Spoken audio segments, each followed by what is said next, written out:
తెలంగాణ రాష్ట్రంలో ఉన్నటువంటి అతి పెద్ద పరిశ్రమ సింగరేణి సంస్థ. ఈ సంస్థ గత 15 సంవత్సరాలలో కేంద్రానికి రాష్ట్రానికి 1,00,000 కోట్ల రూపాయలకు పైగా వివిధ పన్నుల రూపంలో చెల్లించినటువంటి పబ్లిక్ రంగ సంస్థ.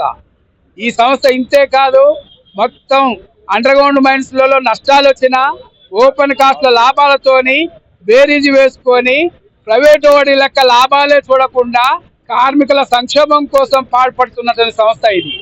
అంతేకాదు, రాష్ట్రంలో ఉన్నటువంటి ఎక్కడ సీసీ కెమెరాలు పెట్టినా, ఎక్కడ మొక్కలు నాటాలన్నా, ఎక్కడ ఏ కార్యక్రమానికైనా తోడ్పడుతున్నటువంటి సంస్థ సింగరేణి సంస్థ. సింగరేణి సంస్థ గత 20 సంవత్సరాలుగా లాభాల్లో నడుస్తూ ఉంది.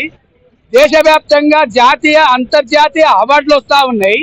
ఇంత మంచి సంస్థని ఈరోజు గతంలో ఉన్న ప్రభుత్వం కావచ్చు, ఇప్పుడున్నటువంటి రాష్ట్ర ప్రభుత్వం కావచ్చు, నిర్వీర్యం చేయటానికి కుట్ర బన్ని ఈరోజు సింగరేణికి రావాల్సినటువంటి బకాయిలు దాదాపు 46,000 కోట్ల రూపాయలు ఇవ్వకుండా సింగరేణిని ఆర్థిక సంక్షోభంలోకి నెట్టబడతా ఉంది.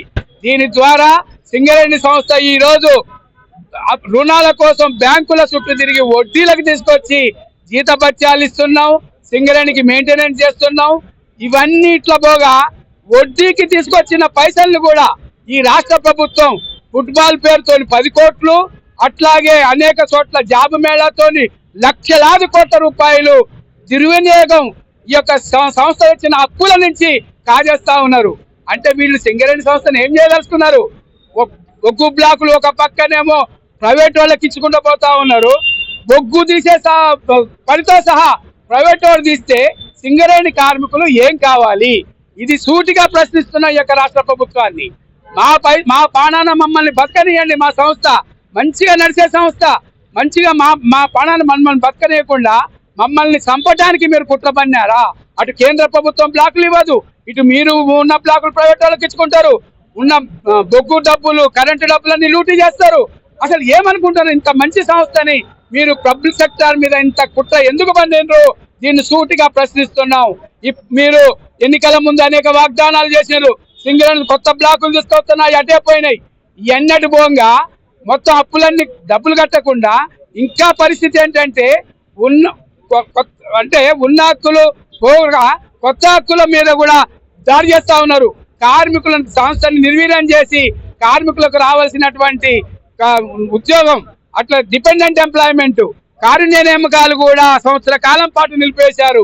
సంస్థ మనుగడ లేదంటా ఉన్నారు. ప్రతి చోట కార్మికులు తన సంఖ్య తక్కువ ఉందని మేము సర్వే చేస్తే ఈ యొక్క వీళ్ళు తప్పుడు ఆరోపణలు చేసి కారుణ్య నియామకాలను కూడా ఆఫ్ చేశారు. కార్మికుల మీద ఇట్లా దాడి చేయటం మీకు పద్ధతి కాదు. ఇప్పటికైనా కళ్ళు తెరవండి. సింగరేణి సంస్థను కనుక మీరు పగబట్టి ఇట్లనే కొనసాగిస్తే మేము సింగరేణి వ్యాప్తంగా అన్ని యూనియన్లు కలుపుకొని, అన్ని కార్మికులందరినీ కలుపుకొని భవిష్యత్తులో పెద్ద ఎత్తున యుద్ధం చేయడానికి కార్మికులు పూనుకుంటా ఉన్న వాళ్ళందరికీ సమాయత్తం చేస్తాం. మీరు వెంటనే ఈ యొక్క ట్రాన్స్కో జెన్కో నుంచి రావాల్సినటువంటి బకాయిలు వెంటనే ఇప్పించి మా సంస్థను మమ్మల్ని రక్షించాలని చెప్పేసి సింగరేణి కాలేజ్ ఎంప్లాయీస్ CI2గా విజ్ఞప్తి చేస్తా ఉన్నాం.